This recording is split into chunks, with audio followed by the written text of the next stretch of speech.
Welcome back. The pressure is starting to rise for North Dakota High School baseball and softball teams as playoff positioning takes shape. Here to fill us in on those standings and latest developments include a pair of doubleheaders from last night is our own Jody Norstead. Jody, how's the playoff picture looking in Class A baseball right now? Thanks, Elena. We're starting to see teams really break away from the rest of the pack in both the WDA and the EDC. Now in the West, Century is the front runner right now with their dynamite pitching staff. They're sitting at 12-2 in conference play. They did lose a 3-2 contest to Bismarck last night though, so that one kind of hurt. It has also opened the door of opportunity for Mandan and Minot, who each only have 3 conference losses, so it's going to be a fun chase. I like what the Braves are doing. They've won 6 straight. Easton Miller is a name to look out for. He's putting together a great season at the plate for the Braves. Now, West Fargo leads the East with an 8-0 record in conference games. Central has 1 loss. Davies and North all right there in the mix as well. Last night, North flew past Sheyenne in Game 1 thanks to a dominant pitching performance from Blazek. But Game 2 was a different story. Sheyenne came out hot. Maybe they're letting out a little frustration after Game 1. This double by Alex Erleb, who's a really good player in his own right, pushed Sheyenne up 2-0 quick, and they aren't done yet. Luke Wasem wants to get in on the fun, so he bloops one in front of the center fielder to score 2 more. Sheyenne leads 4-0. Sheyenne makes it a crooked number and takes a 5-0 lead after 1. They carry that to the 5th with North threatening, runner on first and second, but Wasem gets out of it. Textbook double play right here. They go on to win and get the split with a 5-0 victory. Afterward, we caught up with both squads who seem to take away some positives from the doubleheader. It's pretty great to finally get that now, and we've been struggling getting out early and getting runs, getting on the board early, and we did that this game, and that's a big confidence booster for us. Even though if you don't get the second one, that first one is the one that matters the most, and it sets the tone for the rest of the night. And it's huge coming out on a night like this where it might be harder to play, where it's a little bit colder, but it's huge getting that first one that sets the tone for the next week and setting up a good weekend off for the boys. So as Cameron mentioned, that first game was the counter, and now North is off until Monday, so that was a big win for them. The Spartans will play Moorhead on Monday, and then a doubleheader with Fargo South on Tuesday. South could play spoiler tonight. The Bruins have won back-to-back conference games and will try to surprise West Fargo at Young Field. Speaking of West Fargo, the Packers softball team had its hands full again last night against Fargo North. The Spartans riding the momentum after upsetting #1 Valley City earlier this week. Splitting that doubleheader, the Packers entered 2-2 over their last 4 games. I don't think I've ever said that. In the second, already leading 2-0, it's Mariah Peters crushing the home run. The Packers lead 3-0. Peters isn't finished. She gets it done on the defensive end too. The Spartans try to swap second.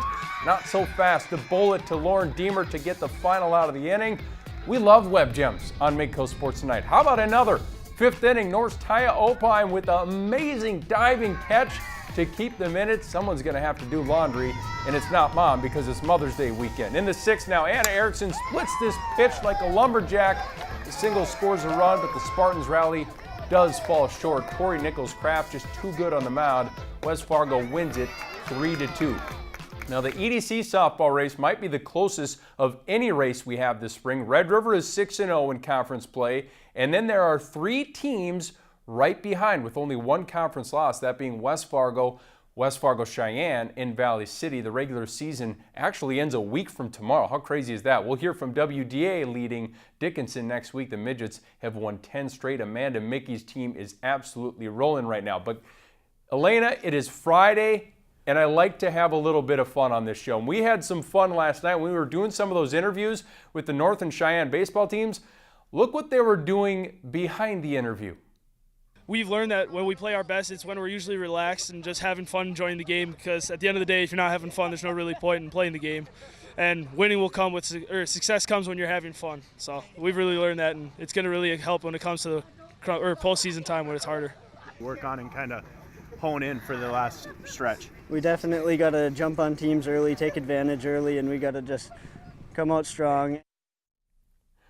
Oh, man. I give them a lot of credit. First off, the first part that I liked about it is Cameron Blazek in that first soundbite is talking about having fun and how it helps them be successful, guys.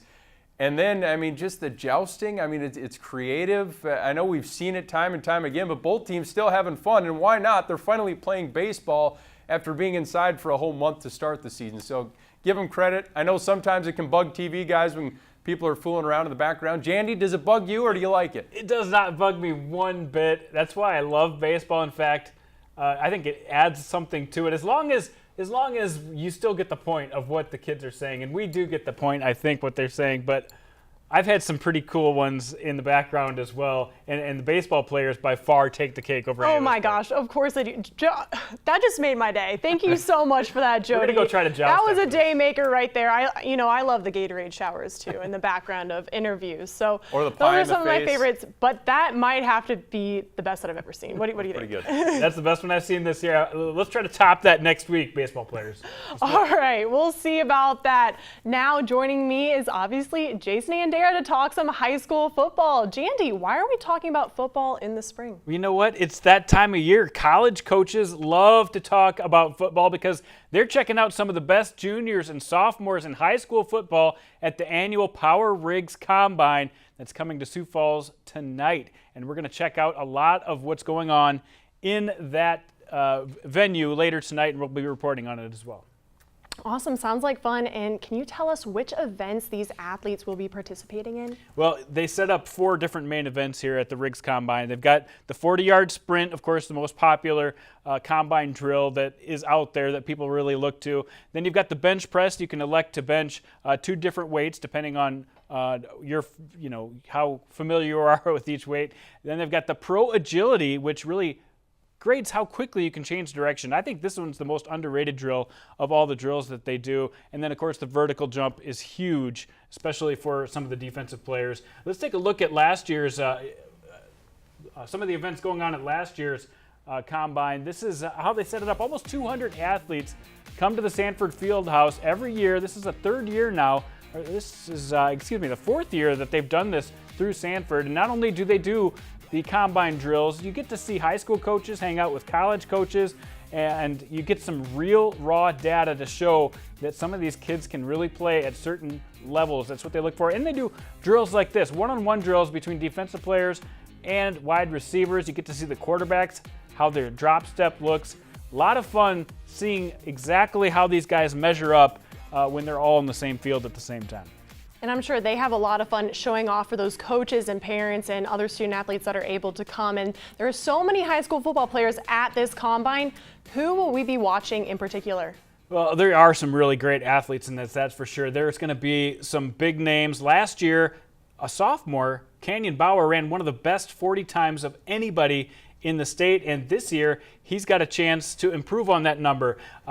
He ran just under a 4.7, which for a high school player, that is phenomenal. You've also got guys like Carson Max coming from Mitchell. You've got Nash Hutmaker, the heavyweight champion, who's just a sophomore from Chamberlain. He is going to be putting on a show at the bench press later tonight. You've got guys like Carter Slykehouse, who can really run, and it's going to be up and down.